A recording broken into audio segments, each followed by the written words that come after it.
नमस्कार, जय हिंद, जय Bharat and welcome to Deaf Talks. This is Aadi Achin. जैसे आप सब देख रहे हैं, मेरे साथ हैं ओमकार चौधरी जी, जो हमको बताएँगे कि यार योगी जी आज जो कल परसों में उन्होंने कुछ बयान दिए हैं, संभल के बारे में, यूपी में के बारे में काफ़ी ज़बरदस्त बयान दिए हैं।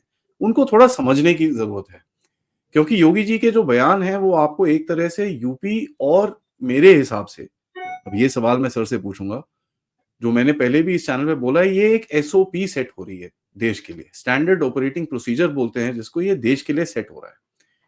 मैं सर पे जाने से पहले ये बताऊँगा कि पहले आपने देखा बुलडोज़र की जो करतूतें थी, अगर मैं बोल पाऊँ, वो शुरू हुई उत्तर प्रदेश में। और हम देखते हैं कि वो बुलडोज़र अब तो पूरे देश के अंदर, यहाँ तक कि कुछ देशों, पूरे देश के अंदर भारत में और कुछ देशों में बाहर भी शुरू हो चुका है। तो ये एक एसओपी के तौर पे बनाया गया था यूपी के अंदर, इसका पूरा टेस्ट ट्रायल किया गया वहाँ पर, पूरा जो फीडबैक हुआ, ये हुआ, सब कुछ हुआ। उसके बाद आज देखते हैं कि वो चारों तरफ यूज़ किया जाता है। मेरा सवाल पहला ओमकार जी से ये रहेगा कि ये जो संभल में चीज़ें हो रही हैं सर, क्या ये आगे की जो एक कार्यवाही होगी सनातनियों की तरफ से, उसकी तरफ दर्शाता है कि नहीं?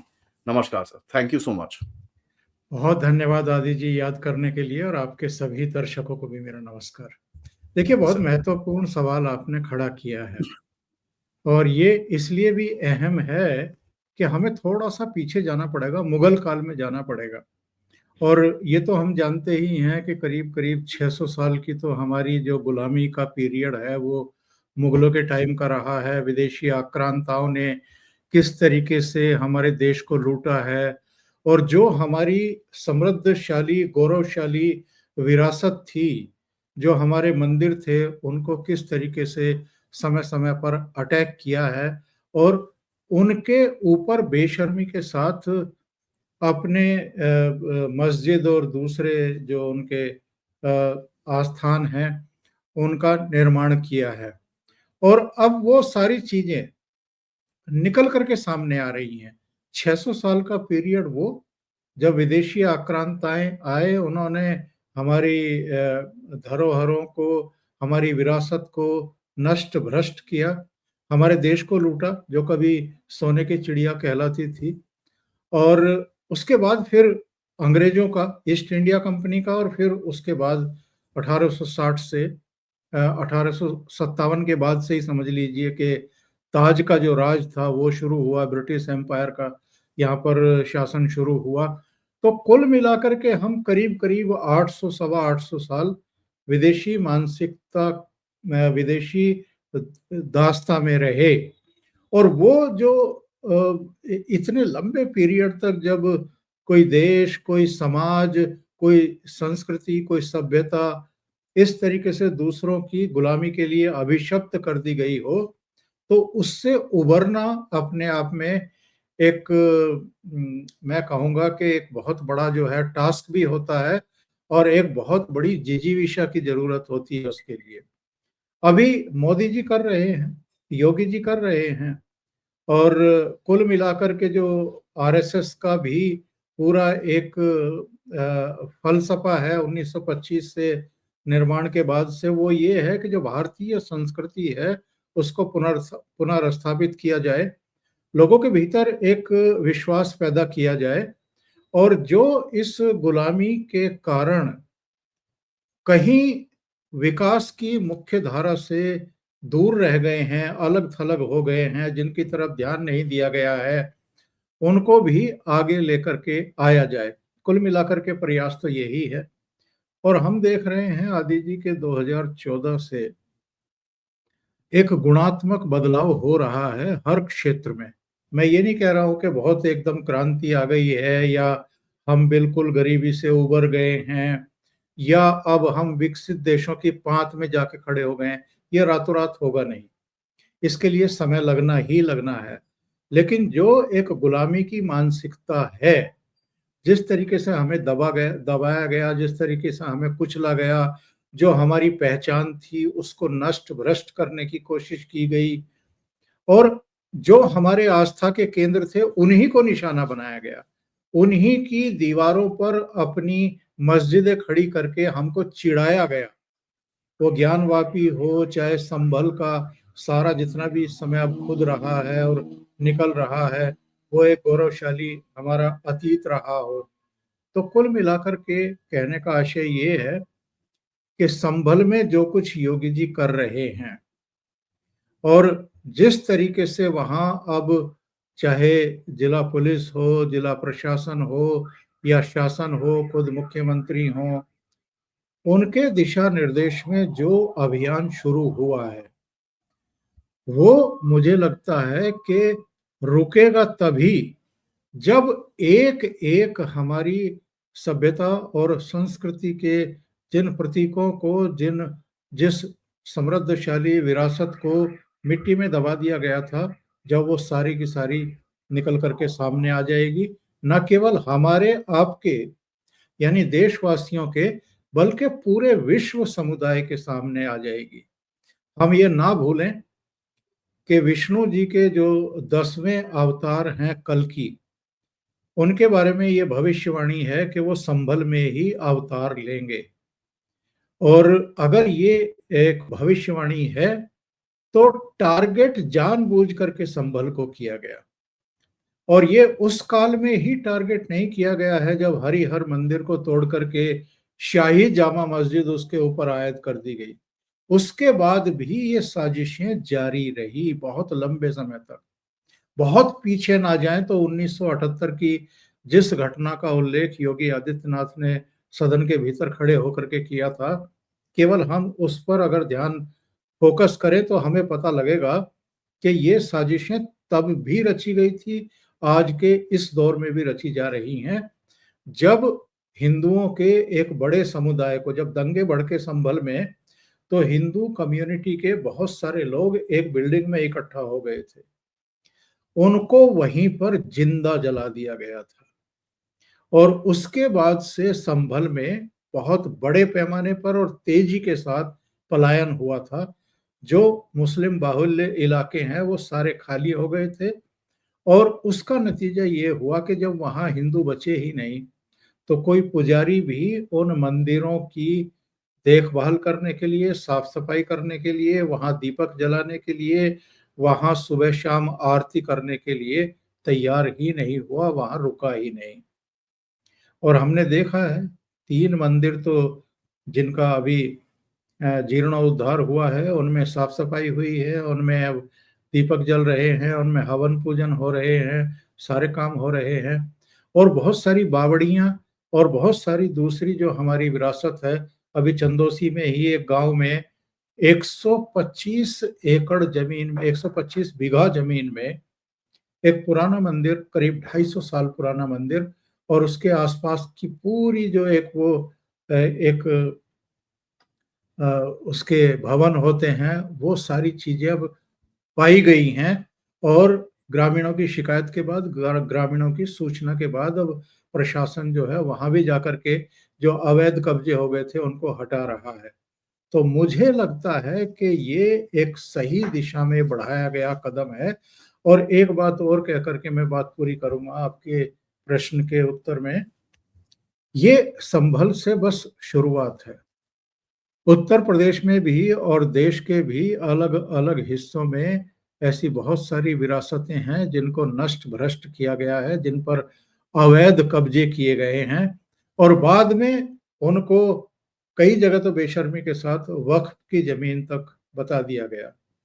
तो मुझे लगता है कि अकेले योगी आदित्यनाथ नहीं, अब टॉप लीडरशिप बीजेपी की, उनमें अमित शाह और प्रधानमंत्री नरेंद्र मोदी और उधर संघ भी, संघ प्रमुख मोहन भागवत की बात छोड़ दें, संघ में जो बाकी के लोग हैं, वो भी अब इस मनः स्थिति में हैं कि साहब ये काम होना चाहिए और उस दिशा में सब बढ़ते हुए दिखाई दे रहे हैं।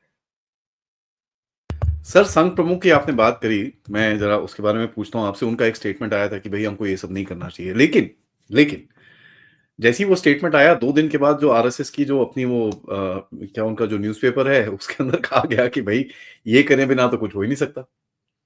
तो ये क्या था सर? एक एक ये बोलते हैं ना, अंग्रेज़ी में एक कहावत है, गुड कॉप बैड कॉप। क्या है ये? ये कुछ आरएसएस की तरफ से भी कुछ चाल खेली गई है कि भैया नहीं, दोनों तरफ से ज़रा बात करो, लेकिन जो हमको करना है वो अलग करते रहो। ये क्या चल रहा है? मेरे को बड़ा अजीब-सा लगा जब मैंने ये देखी। मैं बोला यार ये ठीक है, ओके। देखिए, जो राजनीतिक विश्लेषक हैं और जो संघ के शुभ चिंतक हैं, वो 2 बातें कर रहे हैं। एक कह रहे हैं कि घर का मुखिया है, घर का मुखिया तो इसी तरह की बात करता है, थोड़ा बैलेंसिंग एक्ट करता है। उनको भी ये दिलासा रहे कि भई लगातार वो एक वो आरफा खानम शेरवानी है ना, उसने एक दिन ट्वीट किया था, हर रोज़ एक नया जख्म। तो उनके जख्मों पर वो मरहम लगा रहे हैं, कुछ इस तरह की बात लोगों ने कही। लेकिन मैं इससे सहमत नहीं हूँ और संघ का जो एक्चुअल में काम है, या तो वो उसमें रमे रहें, वो अपना करें और जो चुनी हुई सरकारें हैं और जो भारतीय जनता पार्टी है, उसको अपना काम करने दें इस समय।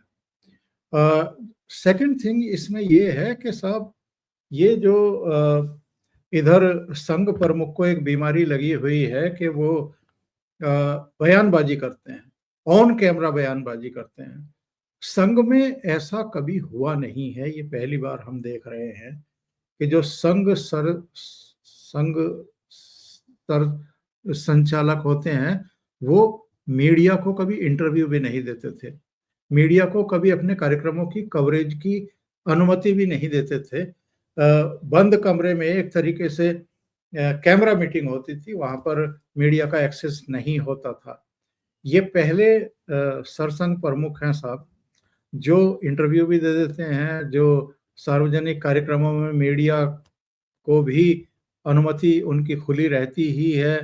बयानबाजी भी इनकी तरफ से होती है, कोई मीडिया वाला सामने पड़ गया है तो उससे बातचीत भी कर लेते हैं और कंट्रोवर्सी को लगातार जन्म दे रहे हैं। बिहार चुनाव से पहले वो आरक्षण वाली बात एक बार इन्होंने कह दी तो भारतीय जनता पार्टी को बड़ा नुकसान उठाना पड़ा। बाद में कई साल तक उसकी सफाई ही देती रही भारतीय जनता पार्टी।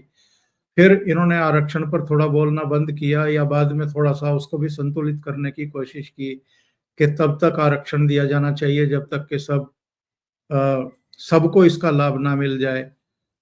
यानी जो पुरानी बात कही थी उसको थोड़ा सुधारने की कोशिश की। लेकिन इधर हम देख रहे हैं कि अ, अनवांटेड जो एक कहना चाहिए कि बयानबाजी उनकी तरफ से हुई है और जिस तरीके से संघ के भीतर से ही और संघ के भी जो दूसरे आनुषंगिक संगठन हैं, उनके भी पदाधिकारियों की तरफ से जिस तरह की प्रतिक्रिया आई और जो साधु संत समाज है, जिनमें शंकराचार्य भी हैं, जिनमें अलग-अलग पीठों के जो पीठाधीश्वर हैं या दूसरे लोग हैं और अच्छे खासे मतलब वेल नोन फेस हैं, उन सब की तरफ से भी एक तीखी प्रतिक्रिया आई है। यहाँ तक कि रामभद्राचार्य जी ने तो कह दिया कि अ, हम उनके अनुदेशक नहीं हैं। मतलब हम उन ज़रूरी नहीं है कि हम उनके आदेशों का पालन करें, उनको हमारे आदेशों का पालन करना है। संघ प्रमुख के लिए सीधे-सीधे उन्होंने कह दिया और बहुत तीखी प्रतिक्रिया आई तो इधर तो खामोश हैं। लेकिन मुझे लगता है कि ये गैर ज़रूरी बयान था, इससे एक गलत संदेश जाता है। लेकिन उनके बयान के बाद भी क्या योगी जी का बुलडोज़र रुका है? नहीं रुका है। या योगी जी का जो मोदी जी का जो एक अभियान है या मोदी जी ने भी जो संकेत इधर दिए हैं, वापस हिंदुत्व पर पूरी तरीके से फ़ोकस करने और लौटने के, उसमें भी कहीं कोई विचलन नहीं है। इसलिए संघ प्रमुख को लगा होगा कि चुप रहना ही बेहतर है। एक बार वो किस्सा नहीं हुआ था आदि जी, आपको तो याद होगा क्योंकि आप सारी चीज़ों पर नज़र रखते हैं। अडवाणी जी एक बार पाकिस्तान की यात्रा पर गए थे और जिन्ना की मज़ार पर चादर चढ़ाने के लिए पहुँच गए थे। जिन्ना को उन्होंने कह दिया था कि वो तो सेकुलर थे। तो बहुत सारे लोगों ने फिर जो बाद में उनके साथ हुआ बीजेपी के भीतर और जिस तरीके से बगावती हो गई, अध्यक्ष पद छोड़ना पड़ा, तो लोगों ने फिर तंज कसा कि वो जिन्ना की चादर मज़ार पे चादर नहीं चढ़ा के आए थे, अपनी मज़ार पे चढ़ा आए थे। तो वही हुआ कि वो भारतीय जनता पार्टी की राजनीति में ही अलग-थलग नहीं हुए, बल्कि भारतीय जनता पार्टी को भी एक बहुत बड़ा डेंट दिलवा गए। 2009 का इलेक्शन जो है वो तो वर्स्ट था बिल्कुल। 115 सीटों पर सिमट गई थी भारतीय जनता पार्टी। अटल जी ने जब ऑफिस छोड़ा था तो फिर भी 138 सीटें आई थी। तो उसके बाद फिर ये एरा शुरू होता है जो अब चल रहा है। 2013 सितंबर में नरेंद्र मोदी जी को लाया गया, उनको फेस बनाया गया, प्रधानमंत्री बने। उसके बाद का तो पूरा इतिहास हमारे सामने है और कालखंड पूरा हमारे सामने। तो सर अभी आप इस जैसे ये पूरा ये जो बयानबाजी हो रही थी, ये सब कुछ हो रहा था, इससे कहीं न कहीं कुछ रोक या ठंडा करो थोड़ा-सा समझ में आता है, चलिए ठीक है, बड़े लोग हैं, उनको थोड़ा दंगाबाजी नहीं चाहिए और ये सब चीज़, जो भी संभल में हुआ ठीक नहीं है, 3-4 लोगों की जान जाती है, लोगों को इंस्टिगेट किया जाता है, ठीक है, मान लिया। बट सर इसके अंदर जो सुप्रीम कोर्ट का एक जो स्टांस रहा है, उन्होंने बोला है कि भैया अभी सर्वे नहीं होंगे, ये नहीं होंगे। उसको तो योगी जी ने पूरी तरह से साइड कर दिया कि भैया आप बोलते रहिए जो करना है, हम तो सर्वे थोड़ी कर रहे हैं, हम तो सिर्फ डेवलपमेंट कर रहे हैं। तो डेवलपमेंट के नाम पे उन्होंने पता नहीं क्या-क्या खोद दिया है अभी वहाँ पर। तो इसमें आपको जो एक और पब्लिक का सपोर्ट है सर। यहाँ पर ये चीज़ तो बड़ी क्लियर है और ये सुप्रीम कोर्ट को भी दिखी होगी यार पब्लिक का पूरा सपोर्ट है इनके पास। तो आपको भी ये जो लॉ वाला गेम है जहाँ पर वो क्या वो प्लेसेस ऑफ वर्शिप एक्ट और ये सब चीज़ों का जो खेल है, ये कैसे आगे जाएगा? क्योंकि भारत सरकार को भी अभी जवाब देना है, एक एफिडेविट डालना है उनको। अभी तक उन्होंने डाला नहीं है। आई थिंक ये एंड ऑफ द मंथ तक टाइम दिया था उनको। जनवरी में है कि जनवरी तक एंड ऑफ द मंथ तक टाइम है उनके पास ये डालने को। तो आपको क्या लगता है क्या होने वाला है इसके आगे? क्योंकि एक पब्लिक सपोर्ट तो बड़ा क्लियरली दिख रहा है। नहीं, पब्लिक का तो आप ये ना कि आप इधर हरियाणा देख लीजिए, हरियाणा के चुनाव नतीजे क्या रहे। फिर महाराष्ट्र के देख लीजिए, जम्मू कश्मीर में भी पिछली बार के विधानसभा चुनाव में तो 25 सीटें आई थी बीजेपी की, इस बार 29 आ गई। तो पब्लिक तो पूरी तरीके से बीजेपी के साथ है। और किन मुद्दों पर हुए इन राज्यों के चुनाव वो भी जग जाहिर है। बटेंगे तो कटेंगे, एक रहेंगे तो सेफ रहेंगे। यानी बांग्लादेश की जो घटनाएं हुई और जिस तरीके से हिंदुओं को जातियों में विभक्त करके इंडी अलायंस ने लोकसभा चुनाव में खेल किया, वो लोगों की बाद में समझ में आया कि हमसे गलती कहाँ हो गई, हम चूक कहाँ गए। तो जो राज्यों के चुनाव के नतीजे आ रहे हैं फिर से भारतीय जनता पार्टी के पक्ष में आ रहे हैं। तो ये तो सबको दिखाई दे रहा है। मैं ये नहीं मान करके चलता कि जो सुप्रीम कोर्ट में बैठे जज साहिबान हैं, जस्टिस हैं, उनको ये सब दिखाई नहीं दे रहा है। लेकिन किसी एक मामले की सुनवाई करते हुए सुप्रीम कोर्ट ने जो कहा कि साहब सभी तरह के सर्वे जो है वो रोक दिए जाएं जब तक कि हम इस मामले की सुनवाई ना कर लें, जब तक हम इस पर आगे कोई फर्दर किसी तरह का दिशा निर्देश ना दे दें। तो ठीक है भाई, आप लगाइए। लेकिन योगी जी इस समय जो कर रहे हैं और उनका जहां जहां बुलडोजर चल रहा है वो तो कानून के दायरे में है। देखिए सुप्रीम कोर्ट ने क्या कहा था। सुप्रीम कोर्ट ने ये कहा था कि अगर कोई अवैध निर्माण है, अगर कोई गैर कानूनी काम किया गया है, कोई रास्ता रोका जा रहा है या कुछ इस तरह की चीजें हैं, तो उसके लिए जो प्रॉपर एक प्रक्रिया होती है, 15 दिन का नोटिस देना या तमाम दूसरी चीजें, वो सब किया जाए। तो योगी आदित्यनाथ का शासन प्रशासन साहब कहीं भी पकड़ में आज तक आया ही नहीं। इससे इस आदेश के आने से पहले भी, चाहे प्रयागराज में हुआ है या कानपुर में हुआ है या कहीं भी हुआ है, वो सब कानून के दायरे में हुआ है। सब नोटिस इशू किए गए हैं, सब वो दरवाजों पर नोटिस चिपकाए गए हैं, सारी प्रक्रियाएं पूरी हैं। तो वो कहीं पकड़ में आ भी नहीं सकते हैं। और ये वर्सेस ये आपका धार्मिक स्थान जो 1947 वाला जो एक्ट है, 1991 में जो पीवी नरसिम्हा राव की सरकार ने बनाया था कि 1947 से पहले जो स्थितियां थी वो यथास्थिति रहेंगी, उसमें कोई परिवर्तन नहीं किया जाएगा, तो वो है, अभी तो है। लेकिन जिस तरीके से मोदी सरकार इधर लगी हुई है, वक्फ संशोधन बिल लाई है, आपको क्या लगता है ये वर्सेस प्लेसेस एक्ट की जगह कोई नया नहीं आएगा या उसको खत्म नहीं किया जाएगा? मुझे लगता है उस दिशा में कदम बढ़ चुके हैं। तो अभी तो जो एक्ट है उस पर सुप्रीम कोर्ट भी बाध्य है कि वो उस पर जो है कायम रहे, क्योंकि एक्ट तो है, कानून तो है। तो सुप्रीम कोर्ट को तो संविधान के अनुरूप और एक्ट के अनुरूप ही बिहेव करना है। लेकिन सरकार जो है वो इस समय वो अभी 3 दिन पहले मेरी बात हो रही थी किसी से, तो मैं ये कह रहा था, मैंने कहा ये वक्फ संशोधन, वन नेशन, वन इलेक्शन, ये सारे अभी लाने थे जब इनकी केवल 240 सीटें आई है। ये तो तब भी ला सकते थे जब इनकी 282 सीटें अकेले थी और 303 सीटें अकेले थी। टाइमिंग भी होता है ना आ, सर, टाइमिंग का भी होता है। हाँ, तो बड़ा दिलचस्प जवाब था। भाऊ तोरसेकर से बात हो रही थी, उनका कहना ये था कि मोदी सरकार गिरने से डरते ही नहीं है। सरकार गिरने से इस समय डरा कौन होगा? इस समय तो डरे हुए होंगे वो जिनकी 99 सीटें आ गई। डरे हुए होंगे वो जिनकी 37 सीटें आ गई उत्तर प्रदेश में। डरे हुए होंगे शरद पवार जिनकी 9 सीटें आ गई, या ममता बनर्जी जिनकी 29 सीटें आ गई, कि फिर से अगर चुनाव हो गए, ये सरकार अगर गिर गई, तो आगे गारंटी नहीं है कि उनकी 37 सीटें ही आएंगी या ममता बनर्जी की 29 ही आएंगी, उनकी घट जाएंगी।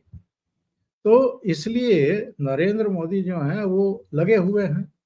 और वैसे भी 2025 का जो ये वर्ष है, कालखंड है, मुझे लगता है कि बहुत बड़े फैसलों का होने वाला है। उनमें वन नेशन वन इलेक्शन भी होगा, उनमें आपका ये वक्फ वक़्त संशोधन बिल भी होगा, और कुछ दूसरे एनआरसी से लेकर के, और जो यूसीसी है, तमाम एक्ट आने हैं और वो लागू होने हैं। तो अभी तो ये जो ट्वीट करते हैं ना लोग के हर रोज नया जख्म, अभी तो इनके लिए इनको और तैयार रहना पड़ेगा। कम से कम 2025 में तो कलेजा उनको बड़ा मजबूत करके रखना पड़ेगा। सर ज़ख्म होगा कि हड्डी टूटेगी वो तो टाइम ही बताएगा। बट सर एक बड़ा फ़नी सा इंसिडेंट हुआ। अब देखिए योगी साहब अटैक मोड में हैं, तो वक्फ बोर्ड की तरफ से एक काउंटर अटैक आया है कि उन्होंने जो महाकुंभ मेला की ज़मीन है, उसमें से 55 54-55 बीघा ज़मीन को बोला है कि भैया ये तो वक्फ़ी प्रॉपर्टी है। तो ये मतलब अब ये गलत आदमी से क्यों पंगे ले रहे हैं सर, मेरे को समझ में नहीं आ रहा। और योगी साहब का आपको पता ही है, अभी वो उसने इन्होंने किसी इंटरव्यू में भी बोल दिया, अब मैं तो सीधा करके रहूँगा इनको। ये क्या है सर? इनको वक़्फ़ को जिस तरह से मैं डेस्परेशन देख रहा हूँ सर, हर चीज़ के अंदर क्लेम, हर चीज़ के अंदर क्लेम, किसी चीज़ को अभी छोड़ना। अभी एक घटना हुई है और बड़ा अच्छा सवाल आपने कर लिया। अ, असदुद्दीन ओवैसी का एक बयान आया और उन्होंने ट्वीट पर कुछ दस्तावेज भी साझा कर दिए। हुँ, उन्होंने कहा कि साहब, जिस जगह ये शाही मस्जिद के सामने पुलिस चौकी बनाई जा रही है, ये तो वक्फ की संपत्ति है, ये वक्फ की जमीन है। तो इसके बाद जो है वहाँ के जिला अधिकारी ने और वहाँ के एसपी ने, दोनों ने प्रेस कॉन्फ्रेंस की हुँ, और उन्होंने कहा कि हमने सारी पैमाइश कर ली है, सारे रिकॉर्ड देख लिए हैं, जो इन्होंने दस्तावेज जारी किए हैं या जो हमारे पास भी एक दो लोग लेकर के आए थे, उनकी भी हमने पैमाइश कर ली है। सरकारी रिकॉर्ड में ये सब कागज हैं ही नहीं, ये सब फर्जी कागज तैयार किए गए हैं। और जिन्होंने ये फर्जी कागज तैयार किए हैं कि साहब ये वक्फ की संपत्ति बता दो, जमीन बता दो, इनके खिलाफ हम एफआईआर तो लॉन्च करा रहे हैं। यानी असदुद्दीन ओवैसी का भी इलाज होगा, क्योंकि उसने अफवाह फैलाई है। कोई दस्तावेज तो है नहीं, कोई रजिस्टर्ड संपत्ति तो है नहीं, कहीं भी कोई रिकॉर्ड ही नहीं है। तो आपने कैसे ये झूठ फैला दिया सोशल मीडिया के जरिए? क्यों आपने समाज में तनाव पैदा करने की कोशिश की, क्यों माहौल बिगाड़ने की कोशिश की? तो असदुद्दीन ओवैसी भी इस मामले में फंसेंगे, उनके खिलाफ भी एफआईआर होने जा रही है। दूसरी बात, इन्हीं असदुद्दीन ओवैसी का बयान है और सोशल मीडिया पे उपलब्ध है इस समय। इन्होंने कहा था कि अकेले उत्तर प्रदेश में ही वक्फ की 1,23,000 संपत्तियां हैं, जिनमें से 1,13,000 के कोई कागज ही नहीं है। यानी केवल 10,000 संपत्ति ऐसी हैं जिनके कागज हैं वक्फ बोर्ड के पास में। 1,13,000 के तो कागज ही नहीं है। योगी आदित्यनाथ 1,13,000 संपत्ति इनके पास छोड़ देंगे क्या? तो ये जो कह रहे हैं कि महाकुंभ की इतना बीघा जमीन वक्फ की है, ले आओ भाई, कागज दिखाओ, और अगर कागज नहीं है तो फिर डंडा उठाएंगे वो। सर बिना बात तो वही होगी कागज ना, पहले बोलते थे कागज नहीं दिखाएंगे, अब तो दिखाने पड़ेंगे। तो तो आप कितना सही कह बड़ा। रहे हैं, एक एक ऐसे आदमी से पंगा ले रहे हैं ये लोग, जो बख्शता ही नहीं है। और जब और एकदम नेचर में अलग है ना वो। देखिए, हम्म। मोदी जी के बारे में ये मशहूर है, और ऐसा ही उन्होंने अब अमित शाह को भी बना लिया कि साहब ये लोग ठंडा करके खाते हैं, बहुत जल्दबाजी में किसी के खिलाफ कोई कार्रवाई करते नहीं है। अभी आप याद करिए कि राहुल गांधी और उनकी मम्मी सोनिया गांधी से ईडी ने पूछताछ कब की थी? मेरे विचार से कई साल हो गए। और 5 दिन लगातार इसको बुलाया था राहुल गांधी को, और 3 दिन इनकी मम्मी को बुलाया था, 8 दिन दोनों से पूछताछ की थी। तो अभी तक तो कुछ नहीं हुआ है। अचानक पता लगेगा कि ईडी का आरोप पत्र तैयार है, और वो पीएमएलए कोर्ट में दाखिल कर दिया गया है, और वहां से जो है समन जारी हो गए हैं दोनों को। तो इनका काम करने का तरीका ही अलग है, योगी आदित्यनाथ का थोड़ा सा अलग है। एक दिन पहले शाम को कोई घटना हुई, और अगले दिन पता लगा कि बुलडोजर पहुंच गए हैं और अपना कार्रवाई शुरू हो रही है। तो ये जो पंगे ले रहे हैं, और इनको आग क्यों लगी हुई है महाकुंभ को लेकर के? इस बार भी ये हमेशा की तरह चाहते थे कि वहां मुसलमानों को भी दुकानें लगाने का मौका मिल जाए। इस बार साधु संतों ने इसका बहुत बड़ा प्रतिवाद किया। उन्होंने कहा कि जो हर चीज में थूक रहे हों, मूत रहे हों, उनको हम महाकुंभ जैसे पवित्र स्थान पर दुकानें लगाने की तो छोड़ दीजिए, घुसने तक की इजाजत नहीं देंगे। और योगी आदित्यनाथ ने मना कर दिया। मेला जो देख रहे हैं उन्होंने मना कर दिया, इनको एक्सेस देने से ही मना कर दिया है। बाप रे बाप। तो तो पहली बार ये सीधे इनके पेट पे लात लगी है, इनकी समझ में आएंगी अब चीजें कि जब कमाई की बात हो, घर भरने की बात हो, तब कोई परेशानी नहीं है। लेकिन सदन में भी हमने ऐसे दृष्टांत देखे हैं कि जब वंदे मातरम होता है या जनगण मन होता है, राष्ट्रीय गान होता है, तो कुछ लोग बेशर्मी के साथ बैठे रहते हैं, हम्म। सम्मान नहीं देते हैं। तो ये चीजें बहुत देर तक चलेंगी नहीं सर।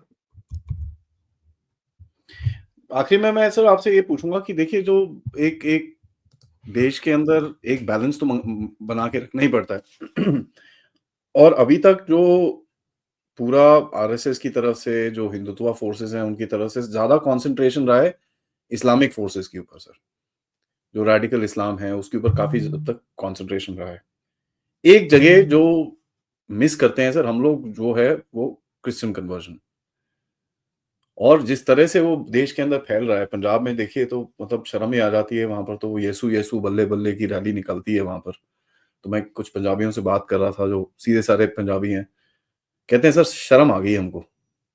और एक बंदे ने तो मुझे ये तक बोला कि साहब उस दिन ना पगड़ी पहनने का मन हो रहा था ना उतारने का। अब किसी सरदार कोई ऐसी चीज बोलता है तो इसके ऊपर आपको क्या दिखता है सर अगला? क्योंकि अभी तक सारा फोकस इनके ऊपर है। क्या ये समय अभी रेडी है कि दूसरी तरफ भी फोकस करना पड़ेगा? क्योंकि ये कन्वर्जन का जो रैकेट है, अब ये जो नॉर्थ ईस्ट में, मणिपुर में जो चीजें हो रही हैं, ये सारा वहीं से पैसा आता है सर, बाहर से। तो इस पे क्या आपको दिखता है कुछ एक्शन होता हुआ? क्योंकि लोग तो अभी बात करना शुरू हो गए हैं एटलीस्ट। तो कुछ आपको दिखता है आगे होता हुआ इसमें? देखिए, आपने खुद ही इसका जवाब भी दे दिया। पंजाब में जो स्थितियां इस समय नियंत्रण से बाहर हो रही हैं, जी। अ, उस लास्ट में आपने मणिपुर का जिक्र किया है, और मणिपुर को लेकर के किस तरह की एग्रेसिवनेस हमने पार्लियामेंट के भीतर भी और पार्लियामेंट के बाहर भी कांग्रेस की तरफ से देखी है। हुँ। कांग्रेस की तरफ से। और कांग्रेस के नेता किनके इशारों पर काम करते हैं, वो कौन सी फोर्सेस हैं, देश के बाहर बैठी हुई फोर्सेस के इशारे पर ये लोग काम कर रहे हैं। एक एक्चुअल में बहुत बड़ा एक अंतर्राष्ट्रीय साजिश ही इसके पीछे है, जो कुछ हम इस समय पंजाब में होते हुए देख रहे हैं। और आपसे बेहतर कौन जानता है कि जो बॉर्डर स्टेट्स हैं हमारे हिंदुस्तान के, उनमें तो हर तरह की साजिशें होती हैं। वहाँ अलगाववाद भी, आतंकवाद भी, ड्रग्स भी और हथियारों को भी अब ड्रोन से ड्रॉप किया जाता है। जो सीमाई आपके डिस्ट्रिक्ट्स हैं उनमें हर तरह की साजिशें जो हैं वो की जा रही हैं। हमारे पूर्वोत्तर के कुछ राज्यों में चीन, म्यांमार और कुछ दूसरे जो आपके देश हैं, तो उनकी तरफ से इस तरह की लगातार जो है वो साजिशें रची जा रही हैं। पश्चिमी सीमा पे चाहे जम्मू कश्मीर हो, चाहे नीचे पंजाब हो या फिर गुजरात हो, ये सारे जितने भी स्टेट हैं, उनमें जिस तरह से घुसपैठ होती है, जिस तरीके से मादक द्रव्यों की तस्करी की जाती है, हथियार गिराए जाते हैं या ये कन्वर्जन हो रहे हैं, ये बड़ी चुनौती इस समय सरकार के सामने है। लेकिन एक साथ वो कितने फ्रंट खोल सकती है, ये अब उसको देखना है। तो एक-एक करके ही इनका समाधान होगा। पर मुझे लगता है कि जिस तरीके से कैप्टन अमरिंदर सिंह जब मुख्यमंत्री थे तब भी नियमित मुलाकातें होती थी होम मिनिस्टर के साथ उनकी, और जो भी इनपुट उनके पास होते थे, वो सब वो साझा करते थे। इधर जब से आम आदमी पार्टी की सरकार आई है, आदि जी, ये खतरे ज़्यादा बढ़ गए हैं क्योंकि संवाद में कमी आई है। और मुझे तो लगता है कि वहाँ इस समय जो चीफ मिनिस्टर हैं, उनके पास वो सारे इनपुट्स आते भी होंगे या उन इनपुट्स में उनकी दिलचस्पी भी होगी, और अगर आ भी रहे हैं तो उनके प्रति कितनी सेंसिटिविटी दिखानी है और उनको कितना केंद्र तक पहुँचाना है, इसको लेकर के भी वो कितने सजग और सतर्क होंगे, आई डाउट। पर चूँकि पाकिस्तान से लगा हुआ बॉर्डर है और लगातार पाकिस्तान अतीत में भी वो काले दिन कौन भूल सकता है जब भिंडरावाले और उनके तमाम आतंकवादी साथी हथियारों के साथ स्वर्ण मंदिर में जाकर के बैठ गए थे और ऑपरेशन ब्लू स्टार करना पड़ा, जिसकी वजह से एक प्रधानमंत्री को भी हमें खोना पड़ा। पर वो काले दिन दोबारा ना लौटें, इसके प्रति इस समय नरेंद्र मोदी सरकार बहुत गंभीरता से काम कर ही रही होगी। और जिस तरीके से अमृतपाल को चुने जाने के बावजूद डिब्रूगढ़ जेल भेजा गया था, तो केंद्र सरकार की चिंता और जो सजगता सतर्कता है उससे वो दिखाई तो पड़ती ही है। दूसरी ताकतें भी हैं जो लगातार पंजाब में अंदर ही अंदर, ये जो शंभू बॉर्डर, ये जो खनौरी बॉर्डर और वो 13 महीने का जो आंदोलन था, उसके पीछे जो फोर्सेस थी, वो अब किसी से दबा छिपा तो है नहीं। तो इसलिए पंजाब को लेकर के और ज़्यादा संवेदनशीलता की ज़रूरत भी है। और मुझे लगता है कि डोभाल साहब और तमाम जो जितने भी ज़िम्मेदार पदों पर बैठे हुए लोग हैं, उनकी नज़र निश्चित रूप से इस पूरे घटनाक्रम पर होगी ही। ऐसा ना सोचने का कोई कारण है नहीं हमारे सामने। ये बात तो ठीक है सर। इसी बात पे sir thank you so much, आपने टाइम दिया मुझे, बहुत ही अच्छा लगा आपसे बात करके, सीख के, क्योंकि ये जो एक खेल चल रहा है इसको समझना पड़ेगा, नहीं तो हम लोग बह जाएंगे, पता ही नहीं चलेगा हो क्या रहा है, और फिर सरप्राइजेस ना, ओए ये क्या हुआ, वो सिचुएशन में हमको नहीं आना चाहिए। इसी बात में सर थैंक यू, जय हिंद, जय भारत। नमस्कार। सर।